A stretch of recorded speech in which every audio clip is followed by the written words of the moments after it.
যুদ্ধের পরে গত 54 বছরে বাংলাদেশে কোনো সুস্থ ধারা ছাত্র রাজনীতি তৈরি হয়নি, বরং ছাত্র রাজনীতির নামে ট্যাগিং কালচার, ছাত্র রাজনীতির নামে ক্যাম্পাসগুলোতে মাদার ভোটটা বাস্তবায়নের জন্য কোনো ক্যাম্পাসকে অস্থিতিশীল করে রাখার একটা প্রচেষ্টা আমরা গত 54 বছর ধরে দেখেছি। সেই ধারাবাহিকতায় একটি সুস্থ ধারার মেধা মনের রায় এবং দলদের ছাত্র রাজনীতি প্রতিষ্ঠার জন্য বাংলাদেশ গণতান্ত্রিক ছাত্র সংসদের যাত্রা শুরু হল। আজ মোহাম্মদপুর রায়ের বাজারে জুলাই গণঅভ্যুত্থানে যে সকল শহীদেরা জীবন দিয়েছেন এবং যাদের পরিবার এখন তাদেরকে খুঁজে পায়নি, সে সকল পরিবারের অজ্ঞাত শহীদদের কবর জিয়ারতের মাধ্যমে আমরা আমাদের আজকের আনুষ্ঠানিক যাত্রা শুরু করছি। আমরা বারবারই বলে এসেছি, জুলাই গণঅভ্যুত্থান আমাদের শক্তি, জুলাই গণঅভ্যুত্থান আমাদের যুক্তি।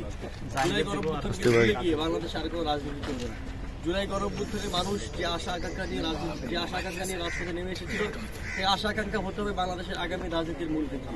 সুতরাং সেই আশা আকাঙ্ক্ষাকে ধারণ করবার জন্য যে সকল শহীদরা আমাদের পাশে শুয়ে আছেন, তারা যে সকল আশা আকাঙ্ক্ষায় বুক চিতিয়ে লড়াই করেছিলেন, গুলি নিজের বুকে টেনে নিয়েছিলেন, সেই আশা আকাঙ্ক্ষাকে ধারণ করবার জন্য, নিজের হৃদয় ধারণ করবার জন্য আজকে আমরা মোহাম্মদপুর রায়ের বাজারে এসেছি। এবং আমরা আজকে শহীদের কবরের পাশে দাঁড়িয়ে আমরা প্রতিজ্ঞা করছি, আমরা আগামী দিনের বাংলাদেশে জুলাই গণঅভ্যুত্থানের যে আশা আকাঙ্ক্ষা, যে দায় এবং দরদের জন্য তারা জীবন দিয়েছেন, আমরা সেটিকে প্রতিষ্ঠা করে ছাড়বো ইনশাআল্লাহ। সুতরাং এই যাত্রায় বাংলাদেশ গণতান্ত্রিক ছাত্র সংসদের সঙ্গে বাংলাদেশের আপামর ছাত্ররা, বাংলাদেশের আপামর জনতা সবাইকে পাশে থাকবার আহ্বান জানাচ্ছি। আমাদের ভুল হলে শুধরে দিবেন এবং আমরা যখন ভালো কাজ করবো আমাদেরকে বাহবা দিবেন। আপনাদের সকল পরামর্শ, আপনাদের সকল কথাবার্তা আমরা শুনতে এবং সমালোচনা নিতে রাজি আছি। সম্মানিত সাংবাদিক বন্ধুরা, আপনাদের যদি কোনো স্পেসিফিক প্রশ্ন থাকে আমাদেরকে প্রশ্ন করুন। নিশ্চয়ই পরবর্তীতে কোনো উপলক্ষে পরবর্তী কোনো দিনে জাতীয় সংসদে যাব এবং আমরা বারবারই বলে এসেছি যে 71-এ আমরা একটি দীর্ঘ রক্তক্ষয়ী সংগ্রামের মাধ্যমে স্বাধীনতা পেলেও যে রাষ্ট্রকল্প আমরা আশা করেছিলাম, 72-এর পর থেকে নানা কারণে তখনকার নেতারা ব্যর্থ হয়েছেন।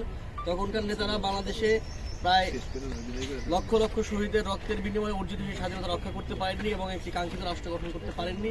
এবং 24-এ আমরা সেই সুযোগটি আরও একবার পেয়েছি। সুতরাং 24-71-এর একটি কন্টিনিউশন আমরা সেই সুযোগটি পেয়েছি, এবার সেই সুযোগটি হাতছাড়া করতে চাই। ধন্যবাদ সবাইকে ধন্যবাদ। এবং জাতীয় পর্যায়ে নতুন বন্দোবস্ত, নতুন ব্যবস্থা হাজির করা।